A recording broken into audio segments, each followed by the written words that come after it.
So, thank you, Ian, for joining us to share your knowledge and expertise with our listening audience. We appreciated having you at our Prepare 2025 conference. I was able to sit in on some of this session and found it a packed house. All the seats were full and people were really engaged. So, we appreciate that. Well, thank you. Appreciate you guys allowing me to be there.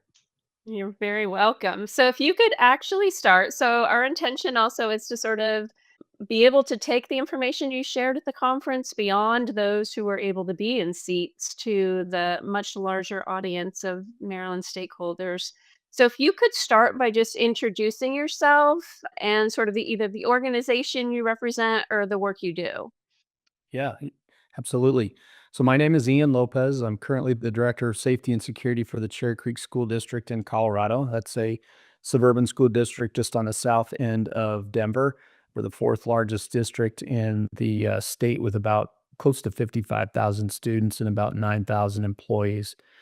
We span about 108 square miles. I got 67 schools and 80 total facilities. So I get the benefit of seeing all of the safety issues and incidents that pop up throughout the entire district at the elementary, middle, and high school levels. And so, whenever we have information that we feel we can share with others to learn from it, I like to do that. I'm also a retired police commander and did close to 20.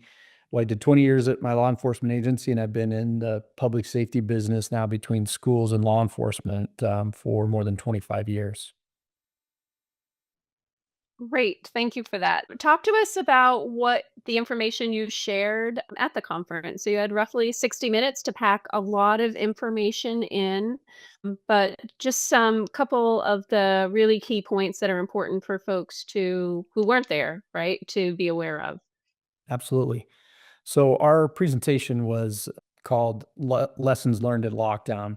And really, I think what it was is the opportunity to share information with schools and law enforcement personnel that work with the schools on a daily basis, information about how important it is to pre-plan, to collaborate, and then to understand what each other's responses are to lockdown.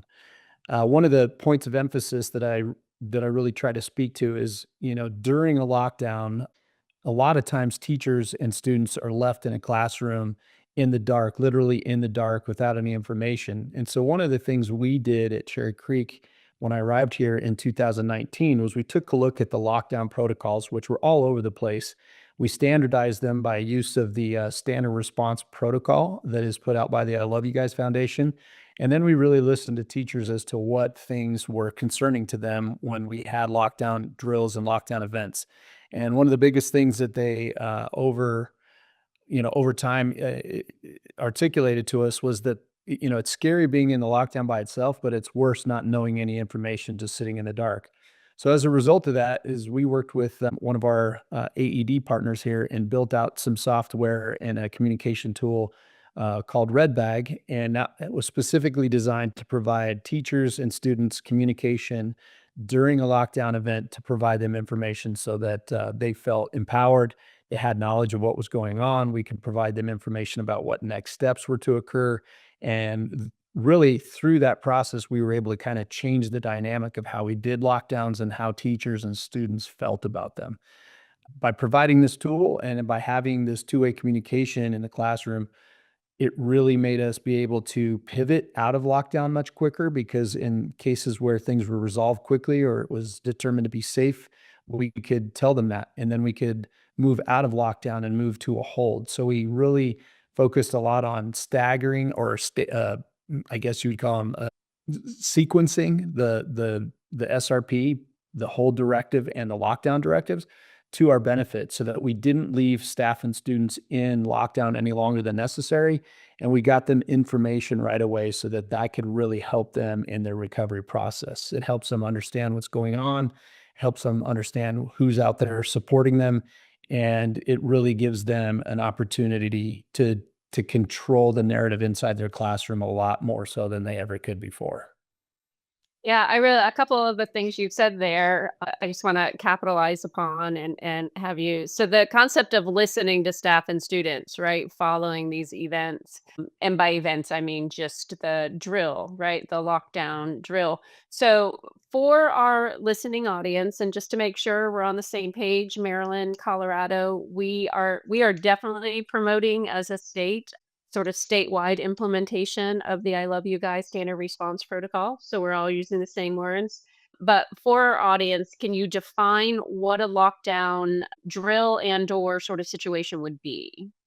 What does that look like? Absolutely. So the lockdown directive or the alert, if you will, is pretty simple. Mhm. Whenever we think that we may have a threat on campus, or I always say dangerously close to it, we want to Mhm. direct our people to move to safety as quickly as possible. And for most of the time, when we're in a school environment, if we announce a lockdown or sound the alarm for a lockdown, we want people to move and get behind a locked door as quickly as possible. And if they're unable to get to to a secured place behind the locked door, then we do encourage them to self-evacuate, but only after kind of taking a look around and making sure that they're not running into a bigger problem. So when we drill that, it's important to drill it in a manner that is very similar to our response because we want people to move quickly and deliberately, and we want them to have confidence to know what to do. And then once they get into a safe position, we want to offer them that communication so that we can provide information to them and we can also get information from them. So if they did have a bigger issue in or around their classroom, they could immediately communicate out to the responding security staff in our district and law enforcement and public safety so that if there were bigger issues, we could target those right away. And that could be anything from, people yelling for help. Maybe they heard, sound of gunfire, or maybe somebody was having an unrelated, medical emergency in a classroom, or some other safety factor that, otherwise we wouldn't know about unless the teachers and the students in those classrooms were able to provide that to us. Yeah, thank you for that. And then also, so the idea of following a drill, or there's been maybe a lockdown event because there was a danger close to um, that recovery stage, right? So you made the comment early on around developing this tool because you listened to what staff and students were saying. And I think we find sometimes that people just return to business as usual immediately thereafter. And we're hearing from students, right, and staff that that's not always just an easy transition, right, to go from one to the next without information provided. So I guess talk about kind of the importance of that sort of next step, right? When the lights go back on and kids return to their classes, how to do that in a way that our students are going home feeling that they were supported, our staff are going home at the end of the day feeling that there was some resolution and support provided to them and to students. Yeah, I think that's probably the most critical component that we realized we were missing. That was quite literally the gap that we talked about in our presentation. That's why we, called it the gap between, lockdown and reunification. And so, or I'm sorry, the gap between response and reunification.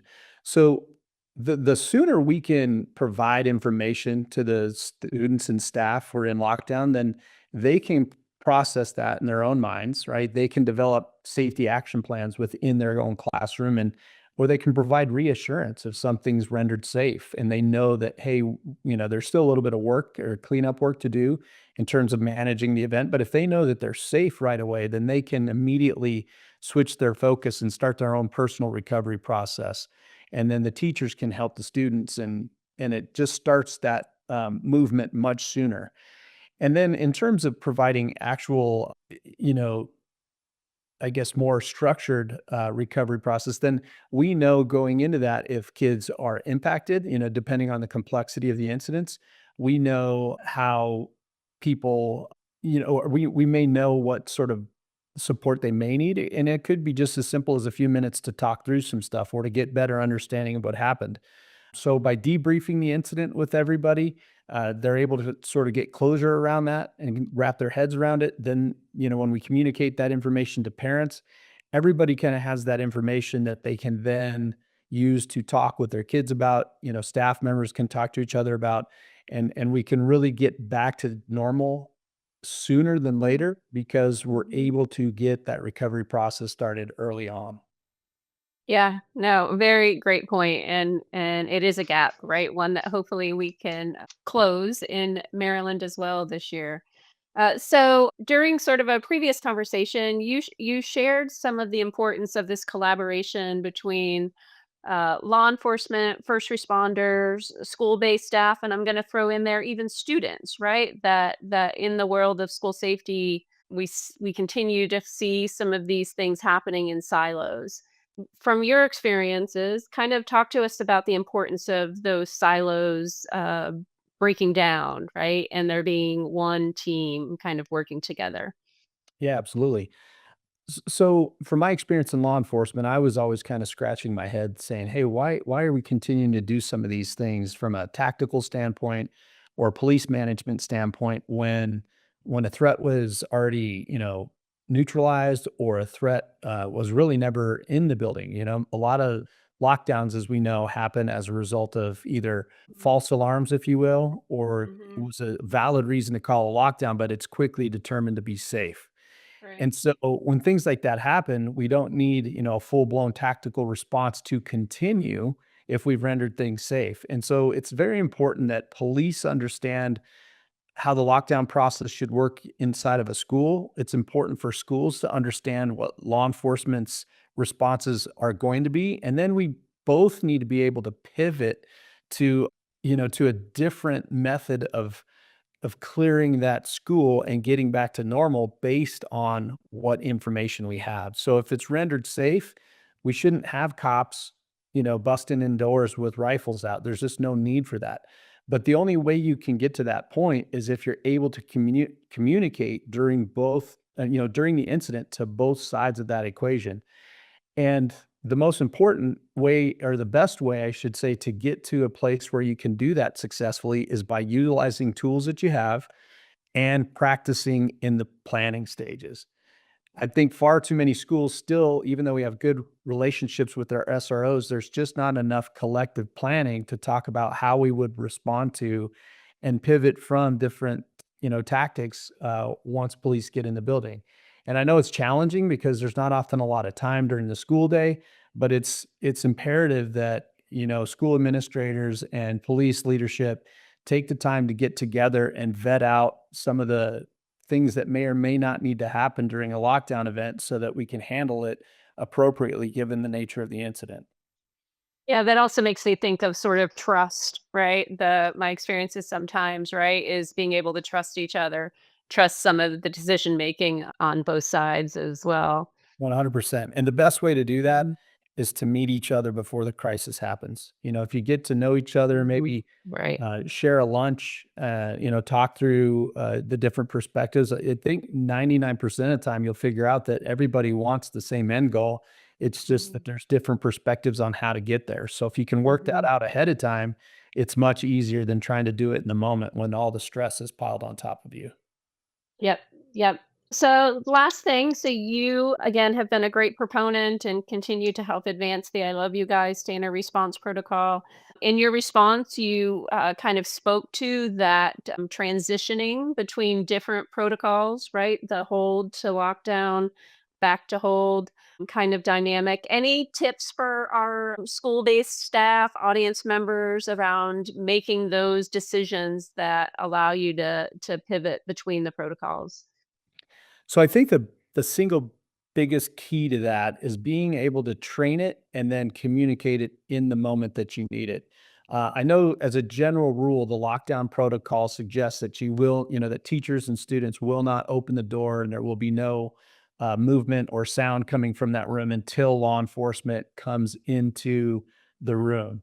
And I think that's still our default practice. But with new Mhm. technology and the ability to communicate inside the rooms, the ability to use code words and things like that, we can provide different methods to clear those lockdowns. And like I said before, not have to keep buildings in lockdowns for extended amounts of time when we don't need to. So if you think about it, and you practice using those tools and having those two ingredients of having the framework of the SRP and also having some sort of communication into the classrooms, it can be done. And I think we've proven that here in Cherry Creek, both in training and during actual lockdown events, that we're able to pivot away from lockdown if it's no longer needed to be in place. Yeah, no, I think that's so important and great. We've had some local experience sometimes where kids, right, are in that lockdown state for much longer than was necessary too. So thank you. Anything else you'd like to share with our listening audience before we tune out? Well, one thing I mentioned earlier is I thought it was fantastic that at the Maryland School Safety Conference, you had a pretty good blend of both police personnel, school administrators, and district level personnel. So I commend you guys on that. I'm going to certainly bring some of that back and try to make some recommendations to our groups here in Colorado to do that a little bit more often because, again, I think the more opportunity we have to pre plan and discuss, the better success we'll have during real events. We appreciate that and thank you for the kudos. We work hard to try to make that happen.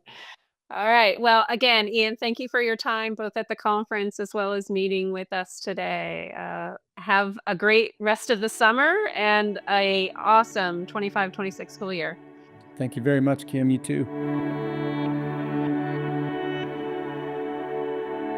Thank you for listening to this Prepare topic series about lockdown drills.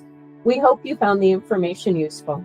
For more information about lockdown drills in Maryland, please visit the Maryland Center for School Safety webpage at schoolsafety.maryland.gov.